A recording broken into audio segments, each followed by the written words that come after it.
Hello and welcome everyone to episode 48 of Therapy of the Absurd. How's everybody doing? Fantastic. We're doing great. Awesome. Enjoying life. You guys hear the good news today? There's some good news. What? Good news. Good news. Oh, yeah. Whenever you say that, like, here's the thing, like, good news would be like, I don't know, like reparations. Whenever you say good news, it could be that HBO Max is free for all. It could be the end to, like, for me, good news is, moist towelettes in public bathrooms and plunges for all. I agree. Like, your good news could be anything, and I feel like I can't guess. But anyway, I don't know. Netflix is free for all. That's I wish. I wish. Yeah, that's true. I agree with the moist towelettes. I'm 110% on that. Let us know, please. I will vote for that. Like today. I think it's necessary. The good news. Wait, you think it's what, Victoria? I'm sorry. I think it's necessary. I think it's nice to everyone to do that. I agree. Chafing down there is no bueno. Oh, no it bueno. definitely isn't. No. You don't encounter anything going on that's not always fresh and clean. There you go. Right. One piece of good news. I'm sure there's many pieces of good news, but for movie fans or Marvel fans, the Eternals pre-box office sales. What is it? 2.5 or more $1 million. Yeah. And the movie's not out till November 5th. Right. I'm excited. Oh no! I have a question, Stephanie. Let's kind of. I know there's people that are probably going to tune in and ask what it is. I have a brief. I have brief knowledge of what they are, the Eternals, but what exactly? What's the timeline in the Marvel and the MCU? Where does it take place? Is it before or after the snap? I don't know if they're following the comics 110%. Yeah. That's one of the series of comics that I'm not as versed in as most people. I know enough to watch the movie. It's so boring in the comics. Of course. Yeah. I mean, you got to be a diehard podcast expert coming up a little bit. Yeah. Maybe he might save some ideas. And I'm excited to see a fellow Asian sister taking on a movie and getting some love. Let's be for real. For the longest time, it's been, and I ain't trying to hate on any white peoples out there, but they were all the directors. Let's be straight. Let's not, sugarcoat it. Shit. We don't have to sugarcoat it. We don't. Not anymore, man. We're past that. Pave the way. Speak your mind. Black people pave the way. I got super stoked when the character Sam, I forgot the actor's name, in Falcon and the Winter Soldier. Got the shield for Captain America. I don't know if anybody else is. Spoiler alert, but still, I mean, that's all. Plus, go ahead and watch it. But I just got like super stoked. Finally, we're getting, again. Anthony Mackie is my homeboy from New Orleans. I know exactly. And then, and I actually know his older brother. We graduated the same year in high school. I know Calvin, his brother, was brother's an engineer, with President Obama. Great, just great dude. So like anything that Anthony does, like we all have our eye on Anthony Mackie. That's his name. Great. That's the home team. I heard he's a real cool guy to chill with too. So I wish to meet him at a bar or something one day. I don't know. But that's the new Captain America. Yeah. Right. So that's that's amazing, man. A Captain America check. That's right. I like the dynamic that him and Bucky have, because it's like a white guy and a black guy, and they get along so well, but yet they're like brothers and they fight like that, like brothers. It's like, that's beautiful right there. I like that. Like, I hope that sticks around for a while, man. I watched it with my son, and he was just like, he's like, is that like Miles Morales? I'm like, close. I loved Miles Morales. He was my favorite Spider-Man. That was my favorite movie. I mean, obviously he wasn't even a human Spider-Man. It's probably why he's my favorite, but I just loved him. Such a cute little boy. Yes, and then this week, real quick before we get into our topics, there's also Oscar buzz for a movie coming out tonight, actually officially tomorrow, called The Duel. Oh yeah, and that's with what is it, Matt Damon, Ben Affleck. There's a lot of our dude though. Let me just say this, because I have some bone with Matt Damon, me personally. And here's the thing: I was totally a Matt Damon when the Good Will Hunting and all the things and Project Greenlight and all the things that they were, doing out of the success of whatever, but like it's a small thing, and someone on here is like, Dana, why you bring up the obscure stuff? But like on one of these, I don't know if it was a Project Greenlight, but whatever it was, they had Black producers involved, and when this Black woman spoke up and tried to have a voice on the production side, and he literally and it was whatever, and I'd have to look up like the transcript, but her thing was on the decision making, and he's like, that's just for casting, like, and he did that like on screen, on camera, to be etched in stone. Like everybody saw him flat humiliate her, and other than like the people behind the scenes in that production world, Lee Daniels, who continue to give her an opportunity. I just think that that's fucked up, and I think, and also recently he was in the news, and this is not to cast aspersion, much respect. He's just not, like, I love the way you say he's just not for me. He had to. His daughter had to write him a letter to say stop saying the word faggot. Like, wow. Ooh. Like, have you guys not heard about this? No, we was all thinking about Dave Chappelle. Right now, Matt Damon was using the F word all up and down. Right, and his child had to write him a letter. And it was. Here's the thing: I just canceled. I feel like I don't want to step on the topic. I'm canceling. Let me just say this: I'm canceling my subscription to Apple News. I did not know I was paying $9.99 a month to be kicked like in my fucking like teeth and be depressed. Like the news. Is it just me? Maybe it's pandemic. The news has gotten so depressing. Like all of the news stories, I feel like I'm being hit in my fucking face, like with Wolverine. Like, I mean, I like every day, like if I read it, like a child, a senior in high school fell off the senior float, hit his head and died. Like I can't, like all the toddlers and the molestations and the killings and Jacob Blake and Dana. You gotta go back to this whole whistleblower thing with the Facebook former employee saying that they have case studies on paper now that state, yes, happiness doesn't sell ads, all this other stuff, that it's drama, hate porn, anything that sparks a very negative emotion, because for some reason, unfortunately, it's the strongest emotion aside from love and affection. That's is why. Because I found myself today, like, and of course, Apple News found a way to glamorize the news and make it look like a movie title trailer. Like today, I started reading this article, serial killer in building in New York, cold case. I don't even watch any of the cold case stuff on regular TV. When we got down to the bottom of the article, ultimately it was a senior facility full of Black folks, because when I saw the name that it was Carter G. Woodson, I was like, I already know what that is. That's Black people. And it, over a period of time, 3 different Black women, eventually a Hispanic man and a Hispanic woman, were killed. But the first person killed, the police didn't even really want to investigate it. 60 days at the morgue, the mortician found a stab wound to her. Anyway, y'all see, I know way too much about it. So today, I canceled my my Apple News subscription. I was like, I'm paying $9.99 to feel this way? Oh yeah, no, I'm not. This is like cable. I don't need. It's like cable. I don't need it. Just get the morning, the good morning, everybody, and the late night. Just get the quicks, the first things that come on, and then turn it off. Go right back to Disney Plus. And honestly, like unless somebody's bombing my parking lot, I don't even need to know anymore.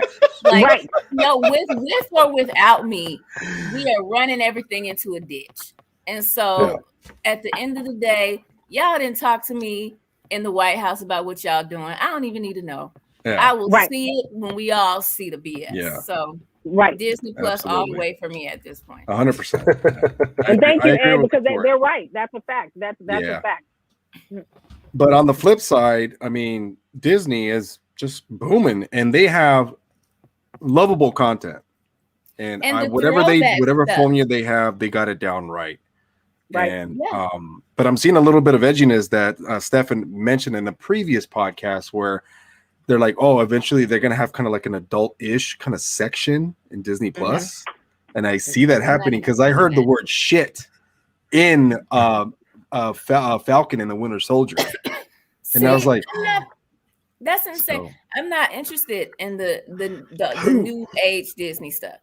I want little kids cartoons. I want all the old movies, and I want like the old movies and then the old Touchstone movies. Yeah. Remember when they had had like man, you're taking me back now. Yeah, they still have those movies. You just got to search for them. And it really, like, I was like, damn, like this shit is so offensive, but like I feel comforted. Back like, when the VHSs were in those big plastic containers, like the big and some of the movies still don't even fit in the screen, like because they're that old. But I still watch it. I'm like, that's how it was back then. And it's also we've come very far. Yeah. But also like the world has come very far in some ways that just make you just not feel as safe. Oh, absolutely. I agree. Touchstone pictures. And on that note, one of our topics we're going to bring up today is Dave Chappelle talks cancel culture after Netflix special controversy.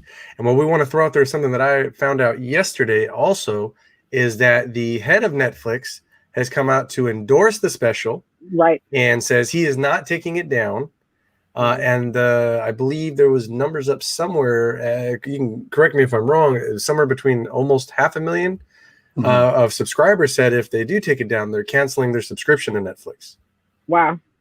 So interesting. Okay. Yeah. So here's what I think. I got far enough into the special that I do have some when I found what I did see, what I got to see, which was up to. Like, I don't know, I got past him at the restaurant fighting the lesbian. I got past I got past the parking lot, the woman in the parking lot, keep it in the comments. I mean, I got a nice ways in. I didn't get to where he's talking about Daphne, so I was frustrated because I didn't get to that part. But I did get through the opening part, which is what seems to be all the controversy. So a couple of things. I've been reading the quote that he had up, which is about we can disagree, but we don't have to. Like, there's this quote that everybody is putting up from Dave Chappelle, and maybe you guys are looking at your faces. You haven't seen it because a lot of people are posting it. But it starts off that we can disagree. I'm trying to see if I can find it fast. No, I know exactly what you're I know the one about. like just because I love you don't mean I gotta agree with you, and just because I disagree with you don't mean I hate you. So a couple of things. This is what I found. Like I can't say that I found his comments like cancel culture pull the special, but what I think is that we do have to have a serious conversation about what he says. I mean, I don't necessarily agree, but I feel as though I was kind of waiting for like a harder hammer to drop. And I definitely want to check out the part about Daphne, but in my mind, which I read other people's comments even before I read it, somebody else said the same thing. This is someone is grieving a friend as well. People miss that part. And even by everything that was said before I watched it, so to try to be a lot briefer, I felt like he was spot on, but what I think the hardest part, and this is the part I still haven't gotten to, is when he talked about being Team Turf, which is just his opinion and that's his life. So he has a right to be Team Turf, and he has a right to say that in special. I just think sometimes words get weaponized, and I think even though he's making a declaration about his life, which he has every right to do, even in his own comedy special, I think it sounds a little bit weaponized when he says it, and that's just me. That's just how I think, and I'm like, I just got some feedback tonight from a mentor just telling me that I'm not declarative enough in my work, that my work is smart, my work is funny, but it's not declarative enough. That said, I still have to respect it because I want more of that in my own work, that more of that declarative in my own work than I do what it is I'm dealing with. But I just think it's an opportunity for us to really broaden conversation, and prayerfully we can broaden the bigger conversation, which is the conversation on race, which for me was still very much highlighted in what he said. And then last but not least, I read this, but I thought this before I read it. Like when people talk about people getting canceled, Dave Chappelle was never gonna get canceled. I feel like when things like that are said, those are then buzzwords for people to go on a certain level of defense. And I'm just kind of like, let's pull that from the conversation. This rich, brilliant comedian is never going to be canceled.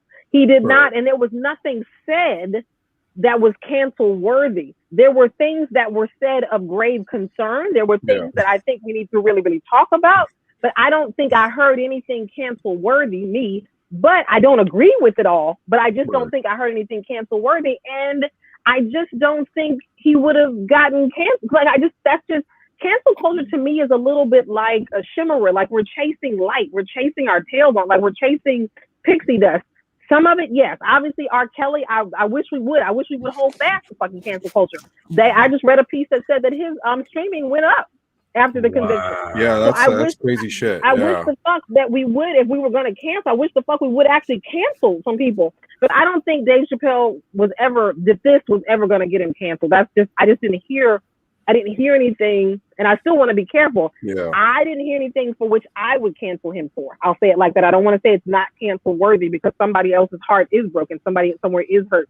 Yeah. I didn't hear anything I wouldn't cancel him for. I would cancel him for. I simply heard things that I agree or disagree with, or think that he could have worded differently. I didn't watch the special. I read about it though, and I had a bunch of people tell me about it, and then I saw Sean King's post. And Sean King, you're in the Matrix. Come back from the Matrix, or is it my? Yeah, is my Wi-Fi? Yours. Yeah, a little bit. Yeah, you'll come back on right now, but in a nutshell, there was another topic in the National Football League that happened as well with race and LGBTQI, and what Sean King had said was, he said, and I quote, "Wow, this is actually exactly what Dave Chappelle was talking about." And what he said was the former head coach of the Las Vegas Raiders said John Gruden was caught being overly racist about a black man and kept his job, right? But then he got caught saying stuff about the LGBTQI community, and that was too much. That's the straw that broke the camel's back. So the team was willing to defend him when he was being racist, but then when the LGBTQI remarks were too much for them, that's when he had to resign as a head coach. And he says that's the main point Dave was trying to make when he said that he was jealous of the power that what Dave Chappelle calls the alphabet people have right now. But then again, he said something I did not agree with, where he says, "I don't hate gay people. I respect the shit out of you, not all of you. I'm not fond of these newer gays, too sensitive, too brittle. I miss the old school gays, the Stonewall gays. They didn't take shit from anybody," which is partially true, but he has to consider, and I'm a prime example because I work at a high school, and I see it, and I see what this whole pandemic has done in the past year with everybody, including us here. And okay, if it affected us here, how do you think it affects everyone that's younger than us, including young LGBTQI people? I see it with my own eyes. They're not the same. They're not going to be the same. So what does that mean for us? That now we have to build a stronger foundation within ourselves, but still be inquisitive of their emotions and feelings, and try to see. I'm like, okay, well, maybe here's my thing. You guys know Maslow's hierarchy of needs? Are you guys familiar with that? Yeah. They're universal. Doesn't matter what gender, what you identify with. They're all the same. I had to go back to that root training and then go to Dr. Chloe Madonna's and Tony Robbins' version of the 6 human needs, which the first three right now are the most important, and it's an ego thing, and people have developed a super ego because of all the uncertainty, which is the second need. There's certainty, variety, uncertainty, whatever you want to call it, significance, and love and connection is non-existent right now because we were all stuck in front of a display for so long, right?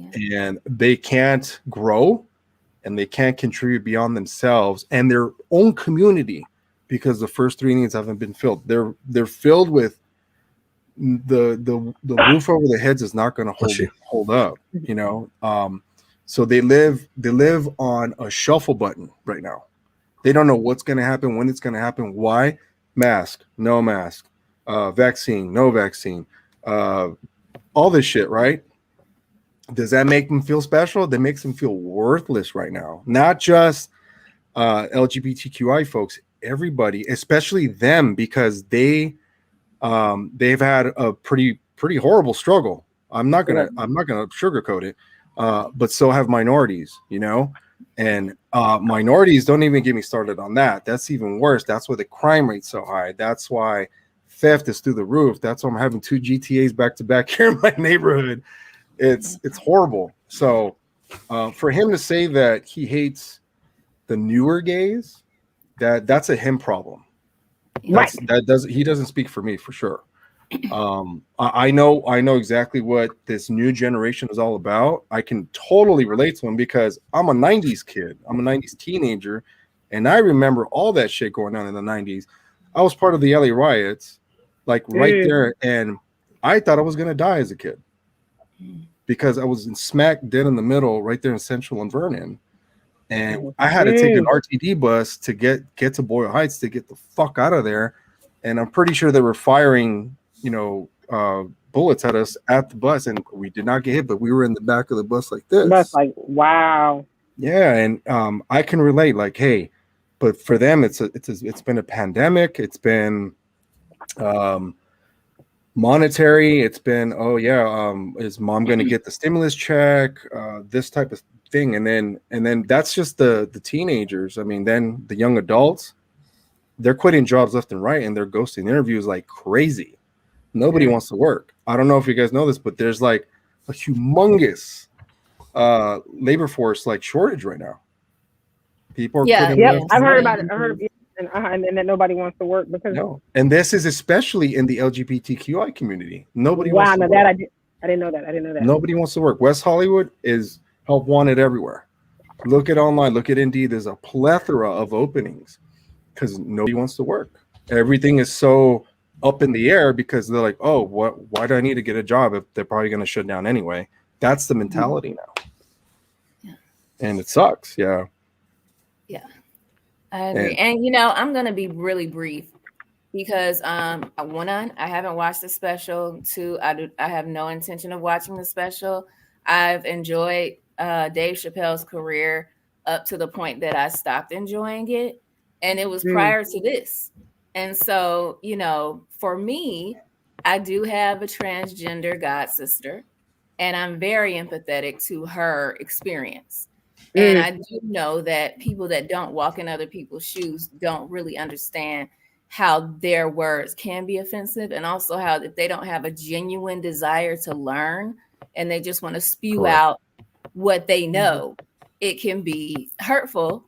But that's not my place to say because I'm not transgender. That's their fight to fight. My place is to say, you made a joke about Bill Cosby. He rapes but he saves, and that was enough for me. Dave Chappelle is a 48-year-old man.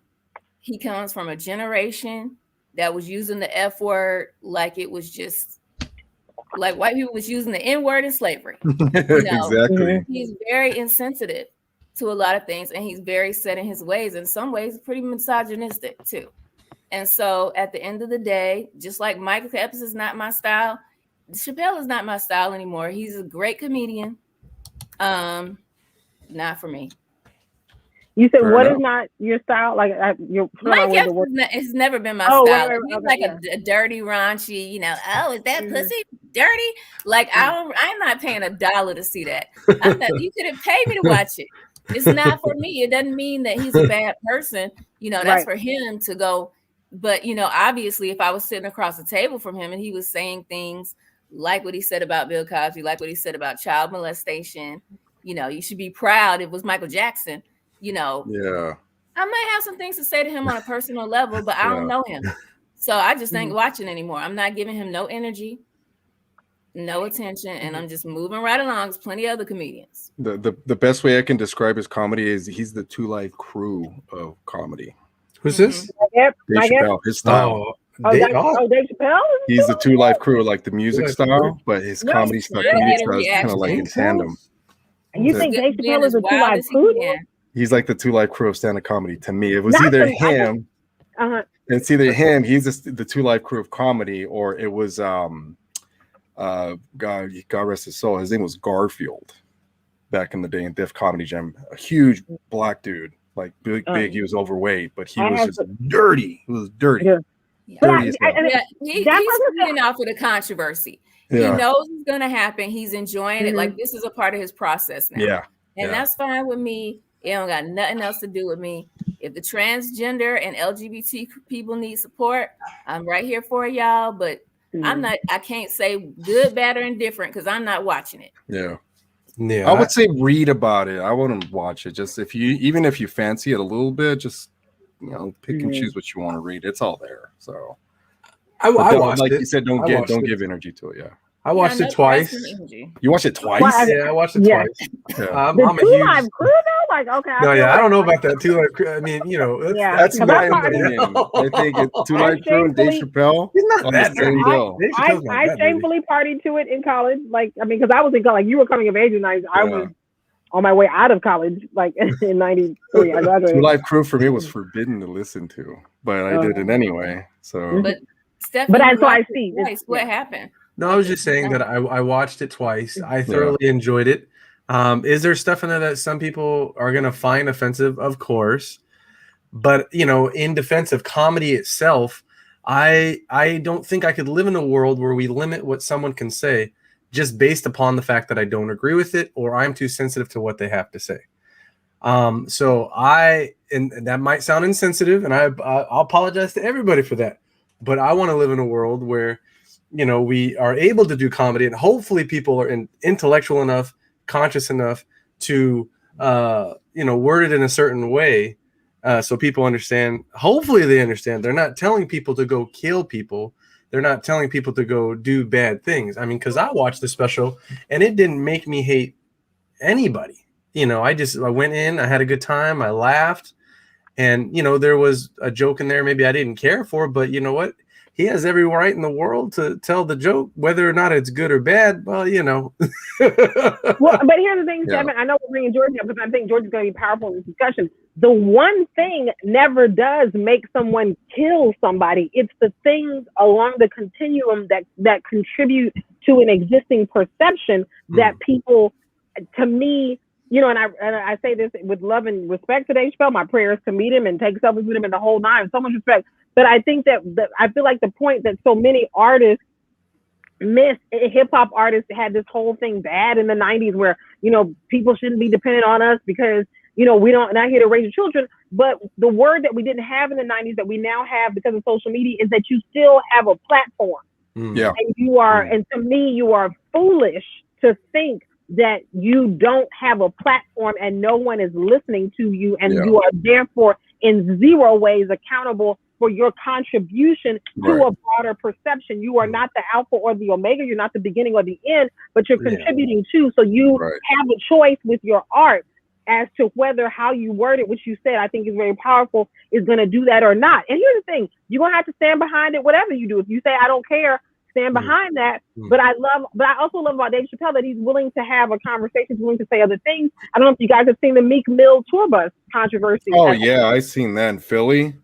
Yeah, like it was. I know we probably have to have a whole nother show because that's not on our. We have a whole. I know, Stephen, we have a plan, and we've got Georgie, so we want to get him in here. Oh no, it's but that's but I think for people to keep, that's my only thing that I get frustrated about when people act as though these folks don't have a platform and that there is no consequence and no impact or no contribution to the collective perception of what they're saying.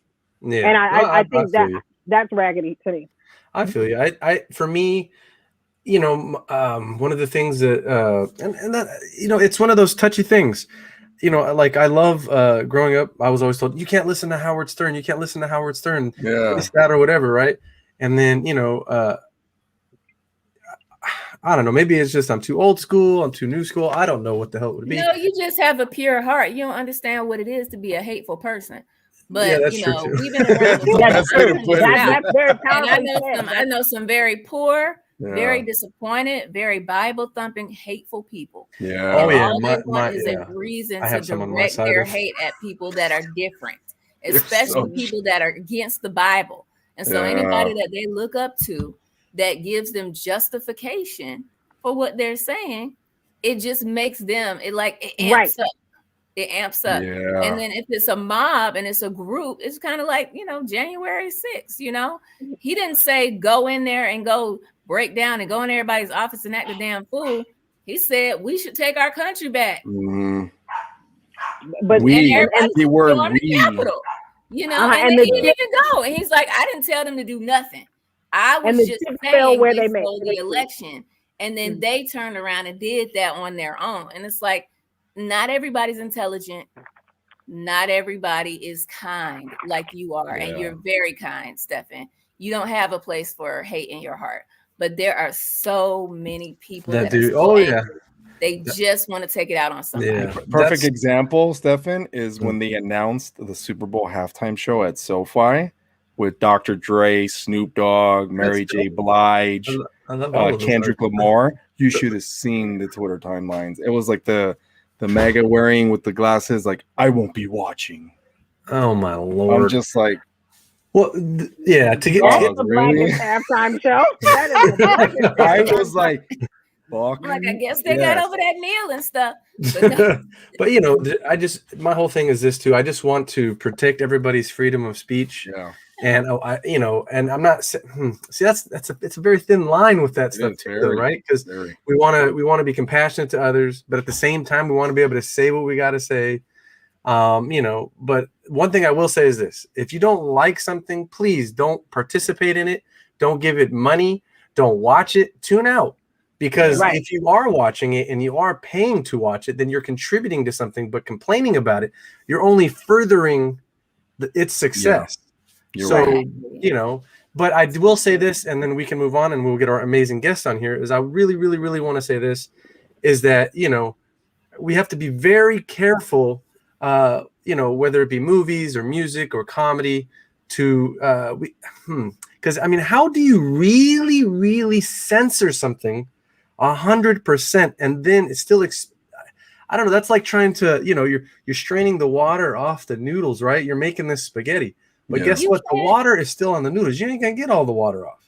No, you're not gonna cancel people. You're not gonna do all that. And especially the groups he's making fun of, especially transgender, they're too small to be able to have a voice. Netflix is not defending Dave Chappelle. Netflix is defending their dollar. Oh, and unfortunately, thank you. The majority of the mindset of America right now is anti-transgender to date. And so they're not doing the woke thing. They're doing the financial thing. But at the end of the day, I do agree, people need to make their minds up, and then people need to be smart with their dollar and with their energy. And if you're not into it, don't even support it. Go to why don't you it's plenty of comedians that come from a place of love and they just have a good time and they're there to uplift. They don't want to get on stage and just start roasting everybody and being negative. Victoria, just like how they let that show Cuties stay on the Netflix. There was an article about that. And I'm just like, what is this? Why is this happening? Take it off. Yeah, it's none of that. And at the end of the day, eventually the voices are gonna be heard. I always just say, if you coming from a place of love and light, then that's what's gonna come back to you. If you coming from a place of agitation, you're gonna get agitated. Oh yeah. So he put it out there, it came back to him, he's gonna be just fine. Right. Oh yeah, no, yeah. He didn't come from a place of love and light. Yeah. In the things that he was saying. He came from a place of let's shake things up. So they shook his ass right back. And that was what he was looking for. And bravo to you, Dave Chappelle, because you got more supporters and you got more buzz. I got to give it the Arsenio Hall finger. He did have something to say. I don't remember it verbatim, but it did go around. I remember the end of I don't even want to say I guess it is a joke, but then not really. I don't know. I don't know how to, there's such a style to it. I don't know how to describe, but it was along the lines of how much of a struggle Muhammad Ali had. I don't know if you got to that, Dana. I did not. I got as soon as we get off here, I'm gonna go watch the rest. Okay, yeah, because it was such a fight for him, and he had to deal with so much just to change his name, right? Yeah, right. And how that was dealt with, and then in response to something else. Because his government name was Cassius Clay, right? Yeah. Right. And then he went into Islam, which was very unpip. And that was back when the Muslims was calling white people devils, which I was like, shit, like that's too much. I can't get with that, and he was getting out there like, y'all is devils. That's all I'm saying. I get back to the ring, and I'm not going to the war. And he lost a lot, and he had to stick by his guns, and eventually, he evolved in his thinking too, though. Yeah. But he didn't stay thinking like that. But he also, Viet Cong do nothing to me. Right? I mean, but they just speaking truth and consequences. Where's Georgie? Let's get Georgie in here. Tonight's guest spent 2021 performing in alleys, driveways, and park open mics throughout Los Angeles. We're going to bring up right here our good friend Georgie Valko. Yes, sir. Georgie, I know you got a lot to say. Uh-oh, I'm sorry. You're muted, Georgie. I got him. There you go. You're good. Sorry. Already, dang. I was muted for the last 40 minutes of this discussion anyway. It's not really much of a difference. To get canceled. Sorry. I just felt like this was a really interesting way to get one additional viewer, is to invite me on the show and then like not let me speak for the first hour of the podcast. But that wasn't the goal. That wasn't the goal at all, Georgie. Well, I'm just teasing. Obviously, I'm just joking. Just because you're talking about Dave Chappelle, to me, and I am a member of the Alphabet people. Well, two things really stuck out to me. One was a lot of his stuff didn't really have punchlines. It was like a lot of things you would hear like your dad, your uncle say at like a Thanksgiving dinner. You'd be like, well, shit. He was like, he said something like, you can call yourself a woman, you're still born with a dick. And you're like, that's not really a joke. But people were cheering and laughing along to it. It's like, that's not really what the fuck? That was like something he said. Wow. The other thing that really stuck out to me was he kept saying, well, I'm a supporter of these people. I'm a supporter. But he kept getting the order of the letters wrong. And he would like stumble over it and then forget the Q. He instead of saying LGBTQ, he would say LBG, but he would fumble. He'd be like LBGTQ. Like it was like he didn't take any of it seriously enough to even realize what the order of the letters were. Like if you watch it again, you'll see him stumble over it. And it was just like, no, obviously you didn't really care that much about it. It just felt like he was just.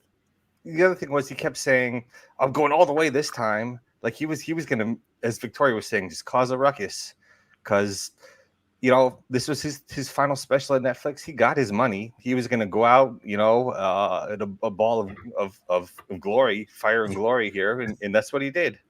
I think as a comedian, I would have liked it more if there were more punchlines, if there was more jokes. To me, it felt like a rough draft. And maybe Dave, I mean, we all live in LA. You guys all know about the Comedy Chateau? Yes. Right. Yeah. Yes. So they're doing like these secret, quote unquote, secret shows with Kevin Hart's coming to perform and work out new material. And he's working in little rooms. But you see him do this stuff and he's saying things that he thinks are inspired and hilarious, but are very common thoughts. But because he doesn't really interact with regular comedians or regular people anymore, he doesn't understand that regular people already have these thoughts. So it's like a big disconnect. I feel Dave is the same way. He's this echelon, and he can't. He'll say things that aren't as smart as he used to be, or aren't as insightful as they used to be. But he thinks they are. And I'm speculating, probably because he doesn't interact with other low-level comedians or other people as much as he used to, because he doesn't have to. I think two things, though. I think two things. One, something you had said earlier, Victoria, about the difference in generations. I think that the more that someone grows in a certain, and because I'm older than Dave, so you go in a certain direction, there's already a certain thinking. There's already someone like, I did a set today where I talked about the fact that quantum physics is now how we look at atoms, neutrons, all that, compared to the Newtonian science that I grew up on, where it was the hard thing. But the thing is, the expectation now is that all of us will come to the place where we understand that we live in a quantum physics world and not a Newtonian physics world. But the thing is, you got to know that the people who spent the majority of their lives in Newtonian, that's a transition. It doesn't make us less brilliant, but there are things that we have to go and grow with, and also know that he has an audience. The other part of it too is, even as someone who has had incredible mainstream success, so many African-American comics, not all, come from a place of having become popular on the urban comedy circuit, where it is not as structured as set up punchline, and they have all found extremely high levels of success, without like a ton of setup and it's not about the setup and punchline. It's not that it wasn't like here's the setup and here's the punchline. There wasn't. He'll tell a story and there'll be punches in there, or he'll have a joke and there will be something that's funny. But the humorous parts, when I say there's no punchline, I mean they weren't strong enough. It wasn't okay. Caliber, they weren't good enough. Softly, Dave. Okay, so he wasn't killing me, and he hasn't been killing me softly, Dave, in a long time. Right, like he's been lecture from your daddy, Dave. Like, but that's Comedy Central took all my money, so I'm gonna sell all of y'all tickets to a comedy show and get on stage and talk to y'all about how they took my money and lecture y'all and call it a comedy show. And it's like, and for a good number of people, that is a comedy show, and so I think we have to. That is worship. As you said, that's demagoguery. That's worshiping the man over the art. And I was only speaking. So George, when you said no punchlines, what you really meant was not strong enough. And so what I heard was just what you said. No, so I was like, well, there were punchlines because there were things that were resonant with me that I also know as a woman that's older than him that very much are resonant with me that aren't necessarily going to be resonant or powerful to someone else. But they are powerful for the life that I've lived. And so I think that's what we have to consider. And I'm not necessarily here. He doesn't need me to defend. I don't get a check, but I just think that all of these things matter. And because I get the pleasure of being a comedian over 50, who is very much though a modern person. I love social media. I love all the things that a lot of you guys have come of age on, but it does mean that there are things that I can hear that maybe someone else won't hear, because even though I totally get that the reflection is that he doesn't take the community seriously because he isn't saying the letters in order or perfectly. For me, that isn't a signal that he doesn't take it seriously, but also I have a very different value base for what I consider taking something seriously. If you can't even take the name of it seriously, like get the name right, how serious am I supposed to take your thoughts on the subject? If I kept saying your name wrong, the blacks. If I kept saying but if I kept saying your name wrong, would you really take anything seriously I said about your life or your stand-up or whatever? You'd be like, you can't even get my name right. Or kind of like the corporate boss, Georgie, where they call you the wrong name each time. Like, hey, Gary, it's Georgie. It really is insulting to like the people that this is what they represent, and then this person is trying to say this is a fact, this is a fact, this is a fact by these such and such people over here, or like Trump, like I done more. Look at, there's a black right there. Black people, listen to me. It's like, bruh, everything you say after that, I'm not even gonna listen to, because I know. I don't know. I would say that you're just trying to push your agenda. I hear you, but I think there are just some places where I still think that there's more to it. And for me, the discounts because I do have things that I disagree with, that's not gonna, for me, that's just not the one. So that's also, I hear you, but I hear you, seriously. I hear everyone. I just feel like there's still something about how we feel about the character of the person and the quality of the work, and then how we break it down from there. And I just think that a lot of times based on that generationally, it'll be different. Right. It'll be different. I get what you're saying, and I'm not saying that the name was the most important, but it's very telling if the first thing you say is wrong, like that, it sets a bad impression, and then it makes me wonder, well, how seriously did you take it? Like it's an obvious, like, not to say red flag, but it got my attention. Like, oh, you didn't even know the name right? All right. Now I'm sort of wondering. Yeah. And the other thing was, you mentioned he's older. He grew up a certain way. Like I'm not as old as Dave, but I'm older-ish. And I'm not, like, I'm constantly learning and trying to evolve. Like I don't give anyone a pass for like, all right, well, I'm a certain age and I grew up a certain way and I'm done trying anymore. Like if you've decided to die on a hill on a subject, that doesn't mean I'm going to give you a pass. That just means you got older and lazy. And everyone kind of does it. Like my parents have done it like crazy, But I just don't like that idea that, well, he's older, you gotta. And I'm not pleading, and hear me good. I'm not saying give him a pass, but I'm just saying I get it, and there are things that I'm going to hear differently because I do know where he's at. But I also feel like we all get the pleasure of finding out each other's heart the more we get to know one another. This is bigger. This moment right here is bigger than Dave. Yeah. There were flashes in the special that I thought he was approaching like his deep thoughts and like something really poignant, but like it felt more like a rough draft to me. Is what it did, Like if there's a sort of an up and coming trans comedian named Robin Tran, and she's been talking about it like all week, and how her biggest thing was the jokes weren't funny enough to warrant him talking about it. And she, okay. You know, and she's like, I make funny trans jokes about trans people all the That's time. fair. That's fair. I do it because they're funny. Like it just didn't feel like he had earned it, if that makes sense.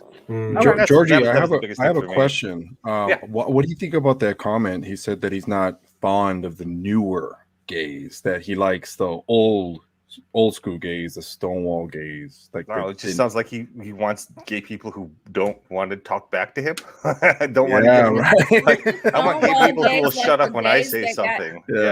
Shut up and dribble type of shit. The ones that got like really beat up by the cops that started Pride, like these are the ones that he wants. The ones that were getting beat up. I feel like they would probably also say things back to him. I don't think that they would be quiet. No, but I mean, have you guys seen the Flame Monroe? Has anybody seen the Flame Monroe? I'm speaking of the Stonewall gays. So like now, because we're saying what we think they won't say, but I would definitely say by Flame Monroe's age, she comes from that generation of gays. Have y'all seen her interview with Don Lemon?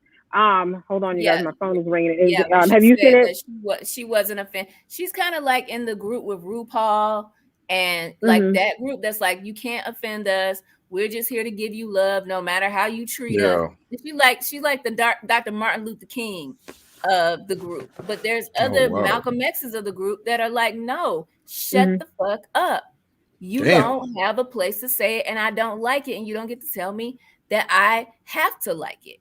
And I'm gonna make it hard for you every time you do it. And so, like, to tokenize people that choose to allow you to do whatever and say, well, this means it's okay. That doesn't mean it's okay for everybody. Right. They just want to accept whatever you give and feel like if they love you enough, eventually you'll come around. Right. But do we think that he's trying to get people to agree with him? I think he's made it clear that he's not looking for agreement. No, like I think when I hear people looking to spread his word that look, I don't even believe it's a such thing as trans women. Don't be surprised if he just disappears like he did before when he was doing Chappelle's show. That's what I'm thinking. Well, he does ask. I don't believe that what Bill Cosby did to all those women warranted, what happened to his career. He's just speaking his mind. That's crazy. And I understand them kids got molested possibly by Michael Jackson, but they should be glad because most people get molested by their uncles. He's just putting out his opinion. But at the end of the day, Dave Chappelle, have you been molested? Yeah. Dave Chappelle, have you had somebody put something in a drink and rape you? Dave Chappelle, have you grown up feeling like you somebody different inside and had to break that to your family, try to get a job, try to be accepted? So then why do you feel like it's going to be just in fun to go and talk negatively about these people and negate their experience? It's an attack, and then you got to attack back. And it's okay because you bigger, you got more money, you got more fans, and so nothing's gonna happen to you. The double-edged sword, Georgie, too, is this came into light right as I don't know if you're familiar with what's going on in the National Football League, but I can speak about that. That was weird because it's weird on a few levels. Like one, I don't know if you guys have ever seen that coach, John Gruden. Yeah, he carries himself like an old school. Like I'm definitely calling all the guys in the locker rooms F words if they don't do something right. Yeah, and everyone's gonna laugh about it. Like he's that sort of a vibe to him. So he was the coach of the Raiders. Some emails from a couple of years ago, or maybe even 10 years ago, came out that had him making fun of or insulting, I think, the leader of the Players Association. Yes, Damari Smith. Right, who's a black man, and he said something about his lips, right? And they were as big as Michelin tires. Right. Wow. He had a dumb excuse for why he said that. Like we don't all know what racism is. But it wasn't enough to get him fired. But then the New York Times got a hold of like 600,000 worth of emails from a number of people, and they were threatening to talk about not just. It wasn't just like then they mentioned LGBTQ and then he got fired. It was he did a whole bunch of other stuff. Yeah. He was calling people, fags and queers. He was he was sharing nude pictures of professional cheerleaders with staff members and with other teams. Like he was doing all kinds of terrible stuff. He was talking shit about kneeling and women being referees in the NFL. Yeah. So he was just awful all around. He's so, very toxic. Yeah. Should he have been fired after the first like big-lipped email thing came out? Probably. Yes, please. But I don't think but I don't think it was like racism wasn't enough, so the gay people pushed him over. It was like, no, this is like everything he's done. This is a bad guy. Yeah. They opened the can of worms. Yeah. What's really frustrating, just to continue one last minute, is that the owner of the team, the previous owner, Al Davis. Al Davis was a really progressive guy. Yeah. He hired the first female executive for an NFL team. He hired the first Hispanic coach for a football team. Like first black head coach. Yeah, first black head coach. He was the one that started to get have his team look at traditional black colleges and get players from there as well. Like he was a really like progressive guy. So for his son, who owns the team now, to go through this is like really sad for sort of his legacy, you know. Yeah, his first Latino coach too. That's like crazy. And then he had his first openly gay defensive lineman named Carl Nassib, who's a monster of a man and a fantastic football player. And then this shit comes out. I'm just like, oh, dude, you just screwed the pooch, man. Come on. Well, if he was that, if he was that I've never bad, heard that expression. Yeah, then they that's good. They took out the garbage. Yeah, but there's thoughts that there was an investigation on the Washington football team, which has other like awful things happening. But there's likely a lot of other people are going to come to light about the terrible stuff that's happening in the NFL. Like we're going to see racist owners and clean house, basically, is what they're saying. Yeah. That's crazy. And I think something that you were saying, Victoria, as you walk through the continuum of disenfranchised and punch down upon groups, I think the other trouble that keeps being overlooked, I think, by a younger generation, because everybody wants everybody to understand them. I think what people miss is that as African Americans, period, in this country, so much of our mistreatment has been normalized for so long and has become benign. But the thing is, it's benign in the eyes of others. It's also benign in the eyes of, to me, younger African Americans. But so many of us are of an age that we lived through a lot of this hurt and we have survived, but we've seen no one held accountable. We've seen no one fired. We've seen no one whatever. And while everybody's heard me say it, and I took it from a Lyft passenger, I don't believe in the oppression Olympics. But what I know for sure, as an African American woman in this country of a certain age, we've also seen very little justice, period. And I'm talking about every side, not just to Derek Chauvin, but for every reporter and every coach and every statement and everything. And so when you see groups who got the blueprint for how to move forward and make progress as a minority group or an underserved group in this country, and there's only been really one blueprint, and that's been the one of African Americans. We're not the best at it, but we were certainly the first, because we were in this country the first to fight, not necessarily before Native Americans, so don't get me twisted, I know my history, but in terms of a people conscious and available to try to get in fights and marches and I Am a Man and all that, and then to see how expeditiously justice can be served and accountability can be had and action can be taken. Yes, a lot of us feel a certain way, but everybody doesn't have a platform, and Dave does. And so, again, not defending Dave, but what we're talking about is bigger than Dave. And I think in that regard, there is all of these things have to be looked at. We have to look at, because what I've said from the beginning, even before I saw it, is that it does damage. And I get the damage that it's doing, and I get why.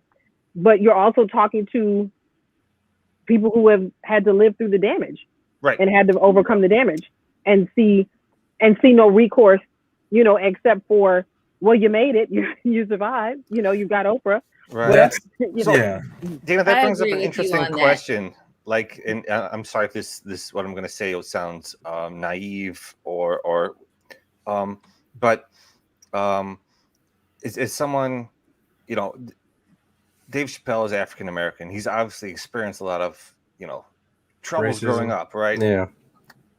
How is he not is it not implicit within him? And I want to say, he speaks for all Black people, or you speak for all Black people. But if you experience like that sort of hatred in your life, it seems to me it would be natural to form like some sort of empathy in you. So when you see it happen to another group of people, you'd be like, okay, I understand that. Like I would want to reach out and help rather than sort of, I don't know if he's attacking, but say the things that he did say. I just wonder, like, it just feels like that would be the way I would naturally gravitate. You know what I mean? And I just wonder, I don't know. How do you guys feel about that? I feel like he addresses that in 1,000%. That's my main point. It's like for you to be someone that has been mistreated because of something you have no control over.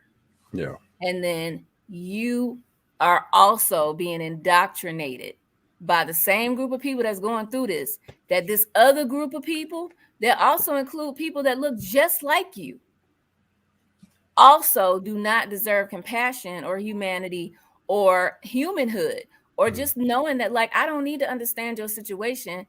I respect you enough to just let you be you and not get in your way and not, but it's like, honestly, a lot of times our community is the worst when it comes to the LGBTQ community. And it does come to the fact of, wait a minute, we know how this feels. How can we perpetrate it? I know a lot of it has to do with the church, but to some degree, it's like you got to draw the line and say, okay, yeah, you've been through all of this, but do you realize you stand in the same place and in the same way negating somebody else? How is that helping anything?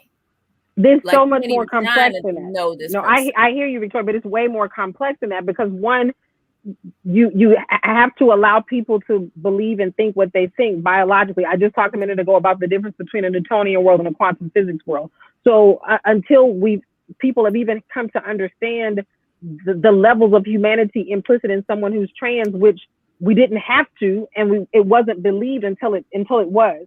So I think it's way more complex than just we were mistreated and therefore we would naturally have compassion for a group that's mistreated, because there's just so many shades. And I agree, my prayer is that it could be more natural for more compassion. But the challenge is we are still, in so many ways that people seem to underestimate and forget, still fighting for our humanity and our recognition of that. Jacob Blake was shot 7 times in the back. They said that they could not prove beyond a reasonable shadow of a doubt that there was no willful intent.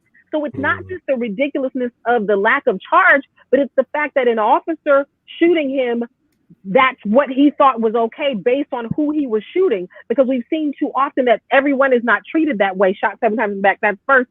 2, it's a system that has been created off of the back of saying that there's a group of people that we don't see a certain way.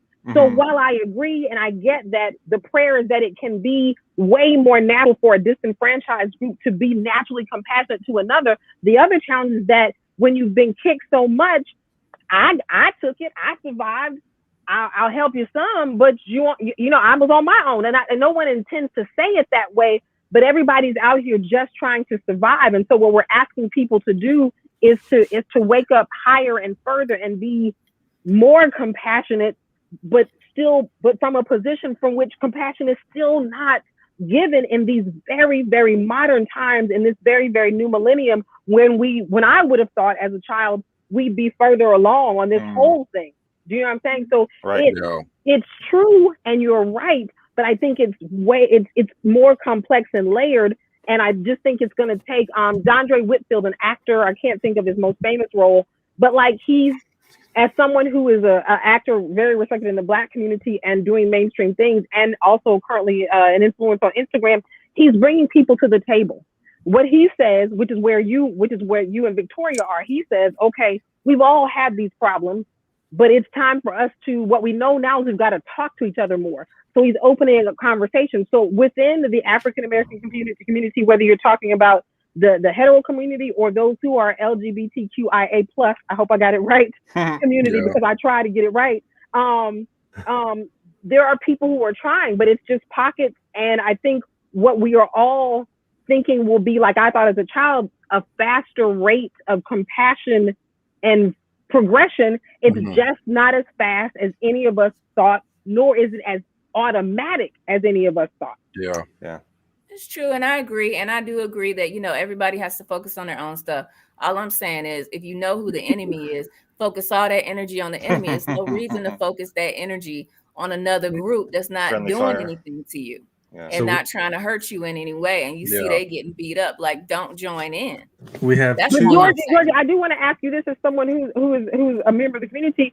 A lot of African American Black gay people talk about the difficulties of being Black in that community and how they are mistreated by white gay folks. Yeah. And the one thing I feel like you could not argue with I couldn't argue with in Dave's thing is, at the end of the day, you're fighting me because of this, but you still call the police on me. Still those are the moments that, like, I was like, yes, you're getting through some real truth, Right. We talked about, I agree. Like the baby situation where, like, he was able to kill someone, no one cared, but then he said something about AIDS and now everyone's upset. Like how much do you really value African American life if, like, this is why you're getting upset? Like, that was like he was speaking to something, but it was for the briefest moment, and then he jumped away from it. You know what I mean? Yeah. Like, that was where that's why I was disappointed. That was what you thought. Because like you could see the glimpses of, like, oh, here's the brilliance, and and we go. And we went dark again. Okay. So I don't know. I think just Dave needs to get some love. He needs to get some sex. He needs somebody to hug him and remind him that you could just be loving. You are smart. You are a genius comedian. You could light up the world if you wanted to, Dave. And let's shine the light on what's going on. But it's no need to be kicking people in the sidelines just because they're different than you. Well, he declares in the special, I'm not sure who here has seen the whole thing, but he declares that this is the last special he's bringing up. Any of the stuff that everybody's so crazy about. So he's like, this is it. We're leaving it here. Obviously, for other people, it won't be that way. I mean, but that's fine. But he's like, this is it for me. I'm not talking about any of this stuff anymore. And that's, I don't know, man. That's like coming in the ring and being like, Stephen, boom, boom, boom. Okay, this is it. The fight is over. We're not going to talk about it anymore. I've already hit you with 3, and now we're done. Yeah. But I think what we're all missing is that he actually has the right to do that, because the only reason that we're having other expectations because all of us agree or disagree to whatever they are still making him a demagogue. There are so many more comedians, so many more voices, and I think the most important thing was said is don't forget that you don't like, don't support. I think the biggest thing that can be agreed upon is that these conversations are overdue at every level. From the LGBTQIA plus conversation of it to the racism conversation of it to the progress we want to make on all sides. But I think when we say that we have a problem because he's jabbed us and then walked away, he has every right to do that, because he's not the only comic. He's not the only one with the platform. He's not the only one ever. We also have the right to talk about it, right? We have the right to not especially if you have a feeling about it, and especially if he was talking directly to you or your group. Like, and that's another thing. Like, as a straight Black woman, I can't tell anybody how to feel. If LGBTQ, if they want to say I'm not offended, well, then I'm not offended. But at the end of the day, it's just like with Chick-fil-A. My favorite aunt is a lesbian. Like I said, my god sister is transgender. And so if they eating Chick-fil-A, I'm eating Chick-fil-A. If they shopping at Hobby Lobby, I'm shopping. But if they're not eating Chick-fil-A, I'm not eating it, because I support them. I'm not going through their struggle, but I want them to know I'm here for you. So are you mad or aren't you? But I disagree with that. I feel like if Chick-fil-A is wrong, whether my transgender god sister and my lesbian aunt eat it or not, if I feel like it's wrong, I'm just not going to eat it because I feel like it's wrong. Like, you know what I'm saying? At the end of the day, if they got their views and my aunt says she's not bothered, I am not going to be bothered, because that is her group that they're talking about. So if she don't care, I'm not going to get all up and people say that too. Like, why are you getting up in arms and fighting people's battles when they don't? So I'm like, look, let me touch base. And I found out I can eat Chick-fil-A, but I can't shop at Hobby Lobby. now you can't have AT&T as Let's be real, though. Let's be real. That chicken tastes goddamn good. That's why they eat there. I stand on the shore of it. I think it's just still a little more complex than that, and we want to build a value base for breaking down and working with the complexities of it so that we can get Georgie where we really want to go, to that natural place of compassion. Right. As the people who, like that's me. We'd have flying cars by now. There is one thing we can thank Dave for, whether we agree with everything he says or disagree, is maybe unintentionally too. He's helped push the conversation more. Whether we agree with that or not, right? Nobody talking about it kind of dims the light or takes away the energy. So it's kind of like. But the funny thing we could talk about trans abuse because I just did a little trans abuse. Now go talk about it. Like, it's a little bit of. We could talk about the epidemic of burning cats once I've lit a cat on fire and threw it in your house. Like now we can talk. Like what do you? It's a little bit disingenuous, but I get what you're saying. Yeah. There's some good that comes out of it. In 10 more years, it's not going to be a conversation. Chappelle is going to get on stage. He's going to spew all of that 1990s mentality stuff. And these millennial kids are going to look at him with a dead look in their eyes and just get up and walk out because they are not having it. Victoria, and that's how old are you? Go. Hopefully they're not going. I'm 36. So you're a millennial? Yeah, and that's why I'm not having it. I'm already not having it. And I don't care how I'm on the cusp because I'm 40, so I'm like Gen X millennial. Right. I'm 40. Yeah, a zennial. Zillennial. So they say elder millennial, zillennial, like there's all these names. But like these 20-something kids and these Gen Z people, like all their classmates, everybody's, non-binary. They're exploring whatever. They're not going to sit there and when they came with their friends sitting next to them and this man is throwing out these ignorant comments. I don't think they're going. This isn't funny. Yeah. They will go because they'll hear his name. And then they'll get it and they go, why do they think he's funny? None of the things he's saying is funny. And it's going to be no comment. And Dave Chappelle is going to eventually, if he keeps on this same Rodney Dangerfield persona, he's going to age out. And that's the thing. As everybody does. Yeah, that's the thing that we have to remember too, even with political stuff.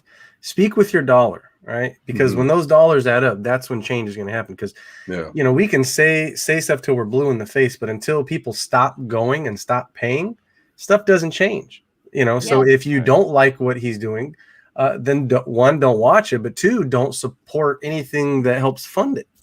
If you want to, if you want to get something across, because you can say something, but like you told the lady in the special, go leave it in the comment section, right? I'm sure the comment section is lit up as fuck, But before we do all the other stuff we gotta do, I gotta ask Georgie at least two questions. Okay. At least two questions. So what drew you into stand-up comedy? So I spent, after I graduated college, I spent 10 years living in Japan. And things didn't work out. I came to California and I was working jobs that I didn't really like. And on a drive home, I saw this advertisement for stand-up comedy classes. And I kept thinking about it. And just one day I was like, all right, I'm going to do it. And that's what got me started. I was super scared. I don't know about you guys, but my first mic was what kept me going. Like I did my first open mic. I wrote some jokes, but I got up there, lights bright. I was just stunned. Just sort of my natural personality and humor got me through it. And it was like the greatest feeling I've ever felt. Like even if I kill at a big room now, it doesn't feel as good as that very first mic that was like 8 people watching me. Because the rush for the first time was like, you always remember your first time kind of a thing. You know what I mean? Like that's what I'm trying to get back to. It's not like, all right, I want to get. It's like a heroin junkie who keeps trying to get that first fix, and it's never quite as good. I feel like there is a sort of a law of diminishing returns as a comedian, but that's definitely. I hated my office job, and I decided to do something that was fun. I didn't want to spend the rest of my life worried about spreadsheets. That's it's awful. It's so nice. Do you have nightmares of spreadsheets? I have daymares. I love that. I love that. Yeah. Oh man! So if Netflix was to hand you, let's say $2 million to make a TV show, what are you making? Oh man. That is, oh boy, is it like, does it have to be an original idea? Can it be another property? Whatever you want. Oh man, because I am I might. I don't know if $2 million is enough money, but I might actually make Cowboy Bebop, but actually make it look good instead of what this new one looks like. Looks like glorified cosplay to me. It looks pretty terrible, so I might actually make that good. I feel you. But I'm also huge into comic books, so I would love to do like an X-Men TV show. Ooh, and there's all different kinds. Like X-Men lets you play with a lot of sort of allegories. Like there's a gay allegory, there's a racism, there's a poor, there's a this, that you could really explore stories of humanity. So I think that would be like super interesting to do. Yeah. Oh, definitely. And do you guys have any questions for Georgie? Yeah, Georgie, one thing that I've noticed about your work, since we're in class together, like you're very, very transparent. Like we did that show, that late night Thursday, I think it was a late night Thursday night we did a couple of weeks ago. Yeah. And you were very, and that may have been the second time. I don't know. Honestly, I think that was the first time I've seen you in a show. Like up to that point, I've seen you out with friends and I've seen you in class. And you came out the gate talking about molestation, like, because you started talking about your uncle. Like where, I guess, how long have you been doing comedy? Like a year and 9 months. Yeah. So, and I guess all in the 6 months, something like that. Yeah. Kind of like all in the pandemic. So, like, where, I guess, because we were talking about jokes, like set up punch earlier. Like that's a tough conversation. Where does that come from to say this is how I'm going to lead out? I'm going to lead out with molestation. It's not like, so my act isn't for everyone, and I totally understand that. Like I am like quote unquote edgy, but not in like I thought it was a powerful choice. I just was surprised by it. That's all. No. Yeah, no, I get you. But what I'm trying to say is like I'll touch on topics that aren't comfortable, but it's not like making fun of that group or anything, you know what I mean? I'm just sort of exploring my thoughts and who I am in society in that way. So I have a lot of sort of quote unquote what people call dark jokes. Okay. So what I start off with is just something that I feel like is going to get a good laugh. and that joke 9 times out of 10 gets a good laugh to start me off on. So that's why I start with that joke. Yeah. Well, no, that answers the question. All right. That was mine, because I just was like, wow. Like, well, it took me a while to talk about, like, I've had, like, I mean, this doesn't compare, don't misunderstand me, but it just took me a while to talk about herpes. Like, you know what I'm saying? Like, that's. No, I get you. Yeah. So. No. For me, it was like when I started off, I was a quote unquote storyteller comedian, where I would sort of get up there and tell my story or my thoughts on a subject. And it was like I wasn't being untruthful, but it was also a little bit fluffier. And during the pandemic, actually, I stopped for most of 2020. Like I took a big break and I sort of started back up in 2021. And in Bobby's class, I started off the same way, and I wasn't enjoying it. And I'm like, all right, let me try to write some shorter jokes. And that's where I started to like I've changed my whole style. Sort of the subject matter has shifted as well. So I'm able to like talk about my feelings in short little bursts that also get a laugh. Like it's really fulfilling for me to get like, okay, here's 3 sentences. I get to get something off of my chest, and you laugh with me about it. Like it's like the best thing ever. It's like a fun-sized candy bar. Like I just have a bite every joke. You know what I mean? Just enough each time. Nice. Sweet. Very nice. So we're gonna play a little game. I like and all we got to do, just first thing that comes to your mind. Doesn't matter if clean or dirty, but whatever comes to your mind. So we're gonna bring this up real quick. Let me go over to this screen. Apologies. All right, here we go. So this game is called Ready, Set, Go. The first thing that comes to your mind, whatever you got to say, just let it out. What are we thinking? Pee. We're thinking that The Rock is peeing, and it's actually like I see it sticks, but in that moment, like the first thing, it just looks like The Rock was peeing, because it looks like those are wet stains coming down The Rock. Victoria, did you visit this place? No, because I only pee where it soaks in. I'm thinking like that's about to be a cartoon moment, because them 2 sticks ain't gonna do nothing for that boulder. I don't know what he needs under there. This is like Stonehenge Jenga or some shit. Right. Like, brother, you got a wing and a prayer. Right. Ooh, move back. If the stone falls on him, he's already buried. So it's like kind of convenient, you know? That's right. They don't have to pay for funeral services. That was dark humor. He's looking or divorces. He's looking for the remote under the couch, so that's a hack. You put the couch on those two big ass sticks and you look for the remote. And it just so happens you found $5 and fucking like 3/4 at the bottom. Right. And a pizza. That's like a pizza. I don't know, man. I think his family's gonna save a lot of money on funeral costs. What do y'all think? Yeah. I mean, that's a full-blown setup. His family took that picture. Hold my feeding tube.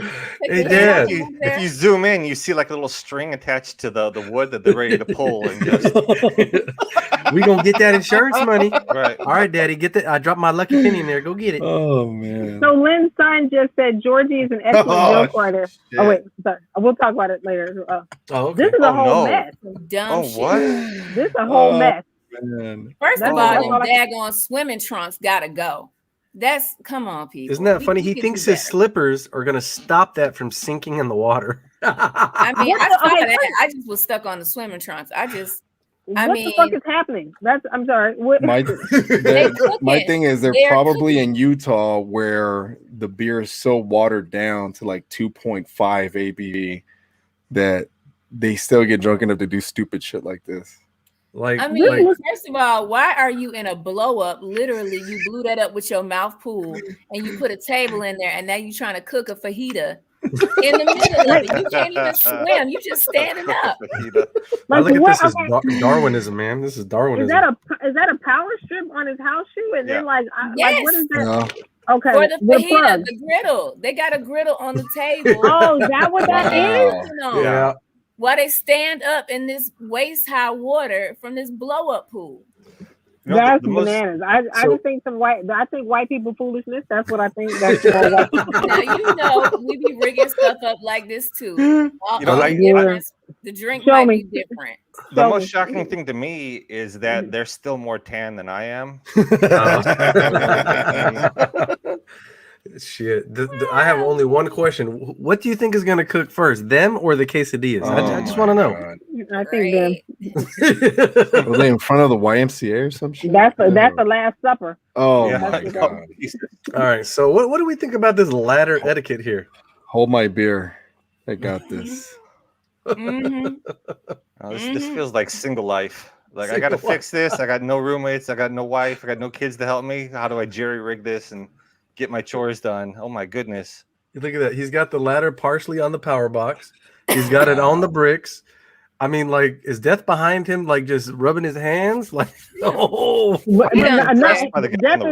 not behind him any closer than this dude over here. Like, for me, if it was down to the choice, I have to give my man who's at least up against the building, a little part. Over here, my man just walking a tightrope. Like, I'm just like, and his body in that shadow looks like the body of a gorilla. Like, do y'all like? I know it's just a shadow on it. Like, I have no idea, but doesn't it look like a gorilla from a car? Like, so I'm just trying to understand. You scissoring with a ladder off a balcony over clearly some stairs because we see the handrail. Like and you a gorilla on the I just feel like all that's gonna break. That's gonna snap like matches. That's what I see over there. That's why don't nobody want to work no more because this is what you want to get a maintenance job. This is what they have you out here doing. Right. The minimum wage. Don't nobody want to work. I'm not working doing that shit. This is parkour gone wrong right here. This is parkour gone wrong. You said it. Like who is taking pictures? Like I have beef. Right. Like anytime who's taking a picture of this? Like somebody that came out of their probably someone that wants to see it go all down. Or this is like someone's very happy with their skills and they've set up a tripod, taking a picture, posting it on their Instagram. Like, look at how amazing I am. Like that. How much work would have to go into that? This is like some. This is like the X Games for like your dad. This is really X Games. You said it. These should be used with motivational quotes on top of it. They should, like the mountain and the peak. If you can dream it, you can do it. Oh my! And Whit, and then Whit is it Whit Petrell? Whip Patrol said, and that's what the poster should say. I can do it cheaper. Like that's what these scream. Exactly. That's what these scream. I think that's the left one is like a Father's Day card, right? It'd say something like, "Hey, Dad, hang in there." Right. Father's Day. Just hang in there, Dad. Thank you for all you do. Oh Lord. Oh. That's when you lose your keys. Like, oh shit! Hey, help me out here real quick. Hey, can you grab me real quick? Where's it at? It's right there. Just look. You're not looking. Look, go down and to the left. It's right there. Drop me a little deeper. I think I see something. His what in friends the aren't watering distressing at all. They're not your friends. One of them looked like a car might be coming soon, so they got to hurry up. They might drop got arms for days, though. Like arms for days. Yeah. I love natural muscle definition. It's nothing like it, and I don't know where they are in the woods, but I'm willing to get lost. Come on. Whip Patrol has all the good ones. He says Wishbone Extreme Challenge. Wow. Totally, I feel it. Yeah. And Antonio, speak on Antonio said new yoga pose. I'm like, the yoga isn't usually a team sport. Like this would only be, if it was team yoga, like, I don't know. Underground dog. This is like underground dog. This is third world chiropractic treatment for sciatic nerve that's pinched in the lower lumbar. Yes, Ed. Yes. Maybe this is how the plumbing works out there, right? He's just fixing the pipes, yo. He's just fixing the pipes. You gotta snake the tube. That's right. This guy though on the right, he's in his underwear, dude. Doesn't even look like he's wearing shorts. All I can hear is saying, "If y'all don't pull me up," that's all I hear. Y'all don't. There's an anaconda down here. Pull me up. It needs double A battery, not triple A. So wide, they didn't have to spread his legs like that, but that's okay. Wow, it is what it is. Oh Lord. Oh no. Oh fucking no! Like, I need to park the car. Where do I start? Like how? I've actually physically seen this happen before. But how? You've seen this happen? The wall's not broken. Like where? No, the wall's not broken. That's great aim, is what that is. Yeah. What the kitchen looks like? The kitchen window. We used to ride bikes and we would set up wood things and we would go to the end of the street and we would ride our bikes and then jump, like you'd ride up the ramp. Yeah. This looked like he hit a ramp, but like there was nothing, you had no good intentions if you okay, I'm sorry. I have to stop right now. Whip Patrol says Fast and Furious dash the elder years. Oh my God, that is the best. But there were no good intentions. What did you think? If you let's just say you go with my bike ramp scenario, you're taking this Honda Civic, which may be the weight of a bike, yes, and you're going up a ramp and you're aiming for this fucking window. But what was your aim? How did you think this was gonna go? Just like this, probably. I don't know if there's another step after this. This is the end. This is what they're shooting for. I don't go start the car. I'll be right out. Boom. Yeah. You think this was some sort of revenge? Right. And if this is in Mississippi, Madea is like, what the fuck y'all do to my house? That's this is Childress. This is Childress. Who did this? Oh my God. It also reminds me of one of those insurance commercials, right? Yes. Yeah. Like when we see Dennis Haysbert standing there, you're in good hands. Yeah. Damn. Or that little duck, right? Affleck. Mm-hmm. No. What's the commercial with the white guy where he's like, it is more shit like this, daredevilish, he's Farmers? Even like in a bandage. Like who is that? He has like all kinds of scars and he's wearing like a suit. This is that dude. I'm just saying. Dennis Haysbert, yeah. He's not in commercials anymore, but yeah. That's like that's some sick it's shit. That dude. it's that insurance commercial. Oh man. All I know is if they're parking cars like that in that neighborhood, I don't want to move there, right? Right? Devastating. Holy moly. Oh my God. What? Like everybody's gonna die today. Wow. Nobody's reading the manuals anymore. Like I saw a YouTube video. This right here just says I saw a YouTube video. That's what's happening right now. I bet he don't even got a mask on. He just bent down, just let the sparks fly. This is hidden footage of Tony Stark building the. This is Tony Stark's in his head. From this angle, I can see because I think he does have on a mask, bless his heart. But I think a mask is not enough for what COVID mask on. Yeah, like he's stupid. He needs. I don't know what. Like was this what? Like Tony Stark out of a car accident? Like what do we? I don't know. This is He's he's about to blow up the whole building, right? The recliner in the living room broke. It was just one piece. He just got to weld it on there, and it just so happens he has two big ass tanks of whatever the fuck that is. And I'm so afraid of whatever. Some oxygen and just blowing all them sparks. He just ready to blow up. You just came in to give him his lunch. You just want to give him his lunch and get the fuck out, right? Or gas. It's probably the same gas that's lighting that thing up. That's his degenerate teenage kids is Nas tanks because they're about to throw a fucking party and he's gonna build a ramp for them.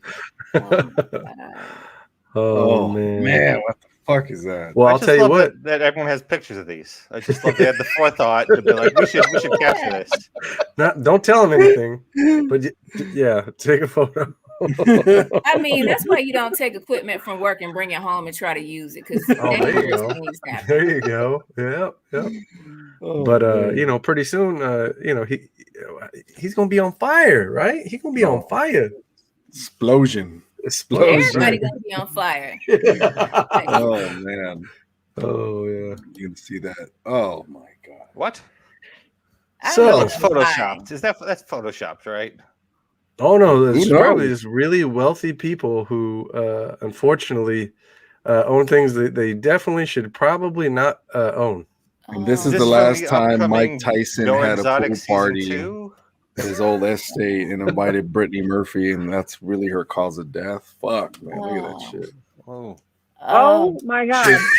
Should we be buying wild animals? Absolutely not. And we shouldn't be treating them like pets and confining them, and then going and having pool parties and swimming with a lion that's in captivity. At least these people had the decency to have an in-ground pool, Yes. Oh, there you go. Yeah. And it was right. It wasn't blow up. It wasn't physically blow up pool. Yeah. Right. True. And is the lion really in captivity? Like he seems. He's. No, that lion can't go nowhere. That backyard. He's eating hot dogs and beanie weenies. But oh my god, like that's a beanie weenie right there that he's trying to eat. Because he's hungry. He needs meat. He needs to be out in the savannah with Simba and Sarabi. He's stuck. Right. And so, he's gonna kill somebody. Do you think he's thinking, I love Campbell's soup, right? Mm-hmm. He's like, I'm just going to keep bringing people over without letting me know. I wasn't in the mood for company. I'm telling you, Mike Tyson took this on a Polaroid, man. He thought if his name is Evander, he bites Evander, but only I was doing the biting on the ear, but right here he's biting on the leg. Right. I feel bad for a little girl if she actually did get mauled by a lion. That doesn't even look like he has something you should say something. Right. As soon as you see they got a lion, you need to turn around and leave and be like, I'm telling y'all ain't supposed to have no lion back here in your backyard. Do we feel bad for people or cry for people who own these types of animals and then get attacked? No. If these are kids, then if it's a little kitty, I'll give you that, Georgie. I'll give you that. She looks like people that own animals like this, period, whether they get mauled or not. Like, let them be able to have their freedom. She looks preteenish. My heart goes out. She didn't have the time to acquire the amount of wealth it would require to buy a lion. Like right now, I just have to say, fuck her parents. Like that's what. She's not old enough to get a lion loan. Do the right thing. Like if I go to anybody's house and I walk back, they got a Bengal tiger or a lion or anything. I'm out. Like, you tomorrow. Deuces exactly. Kick rocks. Wit says he's a rescue. He's a rescue. Oh, that's the situation. See, and that's the thing with wild animals, right? Just like people who are on the verge of losing it. It's just one bad day. That's it. I mean, at the end of the day, humans are wild and crazy as it is. You can't even go in the woods with a human without going missing. So it's just like living with a straight white man. Like danger could happen anytime. You're right. You better have them hot pockets ready. Don't know what's going down. Oh God. Oh, what is happening? He's gonna like it nasty in the future. Like he's gonna have a fetish. He gonna be kinky. He gonna be a kinky one. He's already developed that. Look at his eyes. Look at how he's really enjoying it. Gene Simmons is not looking good nowadays. Look at him. Oh, and I love giraffes, but I don't. Oh my goodness! Like, yeah, he was just like, yes. Well, and then the guy beside him, he's like, I'm not looking at this mess. He got his wish. He wanted, be up and personal with the giraffe. My Lord. Wow. Doritos. He ate Cool Ranch. Right. Oh man almighty. Wait, is he holding singles? My bad. Wow.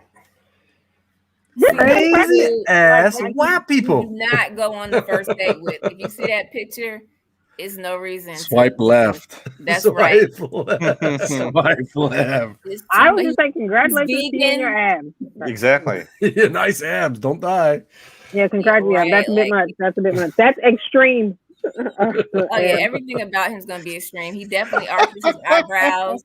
You can see the clean lines, and it's like, how did you even get out here? You're not supposed to be out here. Obviously, this is the guy who owns the car that went through the house, and in his backyard he has a lion. Like, this has just been his whole Facebook profile here. That's his life, right? Right. It's so ridiculous. It's like, yeah, there's no jobs in this guy's life. There's nothing. And his dad's looking for, his grandkids' stuff underneath the boulder. Nope. Yeah, it just works. And it's like, what is the purpose of this? Like, what in your life is so boring that you need to do? Like, you can even think to do this and then execute it so you can get a photo. Lauren says, "Is it photoshopped?" And honestly, part of it does look. It does look photoshopped. Yeah, it does look like the perspective is off. So I'm questioning that too, because it looks. Yeah, it looks like he may. Because I honestly think that hanging on the rock is a thing. I just don't think it's over that water. Like, wow. He probably is in the gym. He probably is on a machine in the gym, because as you can see, his booty cheeks are very tightly clenched. He's executing that muscle. He was probably not out in the open. So, note to all the listeners, Victoria is into very fit men. I've noticed after these last couple of pictures. But he doesn't have natural muscles like those dudes in the mud. Right. In the muds had she used the term booty cheeks. His booty cheeks was. I think that's the only thing we can use. So what's going on here? He farted. No. They all lost their sense of taste and smell because they contracted COVID in the elevator. In the elevator, yes. Wow. He farted. That look of pleasure, though. Was it a COVID fart? That's not the dad farting in the car look of pleasure. That's like the little brother laying on you and farting in your ear. Wow. Right. Can I just say, what's up with his belt? I know. What the fuck? That is not a professional man's belt. What is happening? That is some cargo shorts and some dress pants. This is so. Is he like a random, like one of those? You know how they used to have those people that were flashers? So maybe he's like one of those flash farters. He dresses like a semi-business person, and then literally goes into random business buildings and farts in their elevators with them in it or something. I mean, it's ridiculous. And like, George, I'm so glad you pointed out that belt. Like a flash mob, but a fart mob. Oh, sorry. Fart mob, yeah. Lord have mercy. I would have been looking at that belt like this. Like, sir, we're not even doing that anymore in society. Like, please. Has anybody experienced getting in an elevator and had somebody share something with them? Oh, no, they know better than that, because I certainly would speak. I do not like stuff like that. My daughter did it, man. My daughter, we were in the hospital elevator. And she goes, Daddy, excuse me, I farted. And the lady looked over like, she was cute. In shock. just be like, people fart, I'm lady. not gonna get mad. Whatever. Here's the. I have been the person, but I've stand up against the wall. I have a way that I do wall. it. Got like, it. And that's not, and I stand up against the wall, pressed tightly, like as close to the doors as possible. So like I'm just, I don't hold it in anywhere. I won't pretend like I do, because I have mastered how to keep it from making noise. I have mastered quite a few things in the art of public farting. That's like some Shaolin monk stuff there, Dad. And that's pre-COVID. You wear them rubber underwear that the little babies used to have to wear back in the day in the pool, so it'll trap your farts within your own body system. Don't spread them out to the rest of the people. I watch people. I've never offended anyone. I'm from the 80s with the Care Bears, right? And sharing is caring, right? Obviously, Dana has a healthy enough diet that she could fart and nobody knows it. Right. I eat a Taco Bell, so it's fine. If I can't smell it, I don't care. Right. But if I can hear it, I'm gonna get mad regardless. I'll be transparent with y'all. Recently, I did pass gas and I smelled it, and I was very concerned because I thought I was using my usual Shaolin methods and they weren't working, but I just kind of sat still, and then I had to, I called on the Lord, I prayed, and neither of the people on either side of me, because it was faint, but it was there, because I have extreme smell talent. It's possible those people didn't even whatever, but because I detected it, I was like, we're gonna have to practice, we're gonna work at our methods anyway. Yeah. And how do y'all feel about farting in front of your significant other? Is there you need to be dating for a certain amount of time? Is it just it's natural, it's happening? Is there a grace period? I'd say 2 weeks. 2 weeks at least. Wow. 2 weeks. What did you say? 2 weeks? I say 2 weeks. Ed? I said I gave it about 2.5 years, and right. I used to make sure that they weren't noisy at all. Don't be noisy. No, you would have to make sure you just No, that's funny. That's cool. Yeah, just to okay, she didn't hear it. Cool, like that. Right. If we have not fucked, I'd probably be trying to hold it. If we've had sex, then I don't really care. I'm really getting gas like that.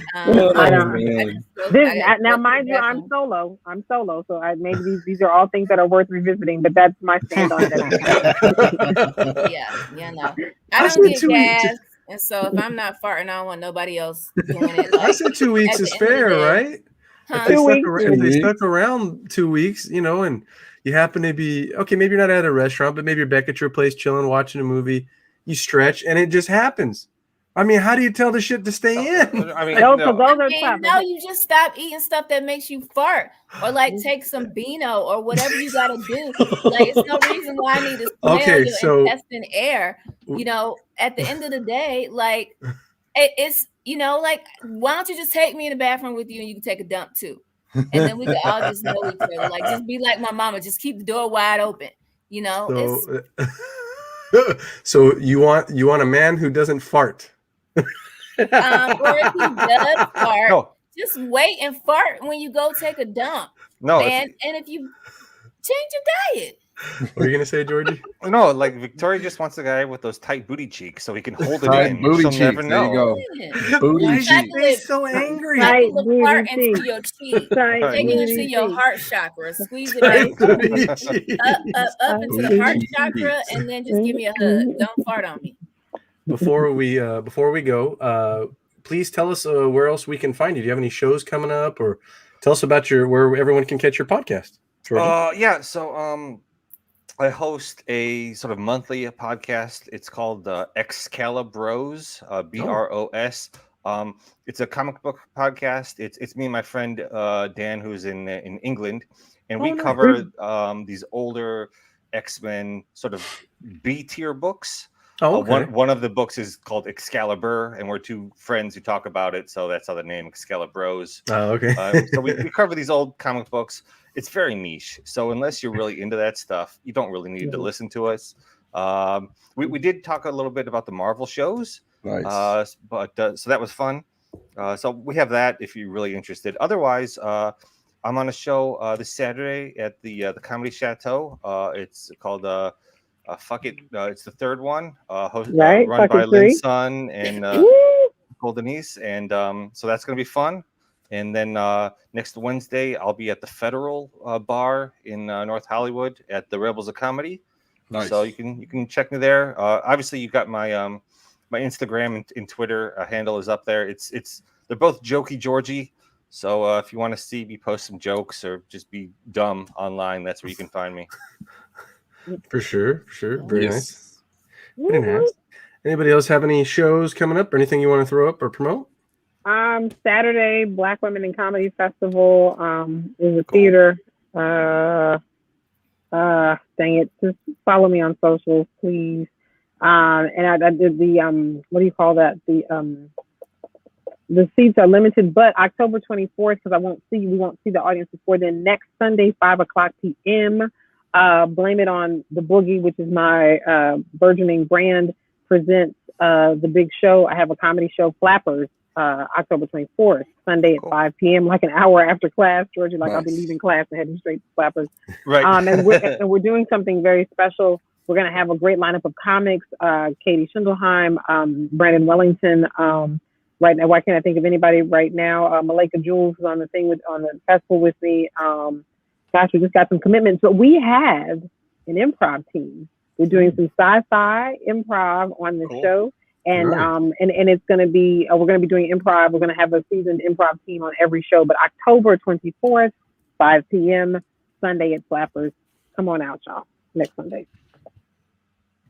Do you have anything going on or anything you want to share with anybody, Victoria? Anything at all? No, I had a great time and especially enjoyed you, George. I always do enjoy your vibe. Oh, thank you guys so much. I am staying at home and avoiding COVID. Yet again, I'm feeling much better this week than I felt last week health-wise, and I'm gonna keep it that way. So y'all get out there, be wild, enjoy yourselves. I'm gonna be continuing to live my life. Amen. Oh yeah. How about you, Ed? You got anything going on? Anything you want to promote? I just want to congratulate my Los Angeles Dodgers. They just won 2-1. They're headed again to the National League Championship Series, one step away from the World Series. Wow. And keeping my fingers crossed again. So LA native here going, I gotta hold on. Are you trying to it's the camera? There you go. It's the camera. trying to make it not mirrored. So that's it. That's all I got. So okay. Very nice. Very nice. Gonna be taking some Flappers classes here soon. And then most likely performing in December. Yes, December 19th. You are on the Dana Keel, Blame It on the Boogie presents the big show. Awesome. December 19th. December 19th. And then there's some good movies out this week that I really want to see. The Duel and Halloween Kills. Halloween Kills, yes. Ridley Scott is one of the best directors visually, at least. Yes. His movies always look spectacular. Guess what his next project is? Legit. It's pretty much solidly written. Not yet in production, but after he wraps, obviously the Duel, and what was it, The House of Gucci, and then he has one other one, and then after that, he's announced what his next one that's going to be. Gladiator 2, everybody. Really? Nice. Yes. Really? Gladiator 2. Nice. I don't know that. I don't know how Russell Crowe's going to fit into that. I mean, the Gladiator outfit, if you've seen him. Not trying to be mean, but let's be real. Let's be real. I wish they come up with a different name. I think when you say something too, it's so passe. Like, I think the one thing that has happened over the years, especially, in these modern times, these wonderfully modern times, the twos aren't named two anymore. Like, Black Panther 2 is going to be 2, but I just feel like there's going to be I think Gladiator, because I loved it, although admittedly, Siskel and Ebert may have both been alive, but they did not have anything good to say about that film at that time. I remember that specifically because I thought the film was spectacular. I enjoyed it, but they had nothing good to say about it, and it did well at the Oscars the whole time. I'm just trying to make sure my memory serves. It's been a minute. But I think they should have named it something else. Gladiator. Not back again, but the second coming. I'm not sure. Gladiator, back to school. Yeah. Right. Back to the future. But I'm looking forward. That sounds good because I'm a big Ridley Scott fan too. Much. Oh no, same. One of the best, and he's in his mid to late 80s. Is he? Okay, I know he's an old guy. Ridley Scott. Yeah. Oh yeah, no, he's up there. But again, thank you everybody, and thank you Georgie thank for you guys so much coming and hanging out with us. Yeah, this is a lot of fun. Thank you Victoria, thank you Ed, thank you Dana, and we will all see everybody. Well, that's incorrect. We will see everybody the Thursday after next. So thank you so much, and we will see you all soon. Take care. Thank you. Bye.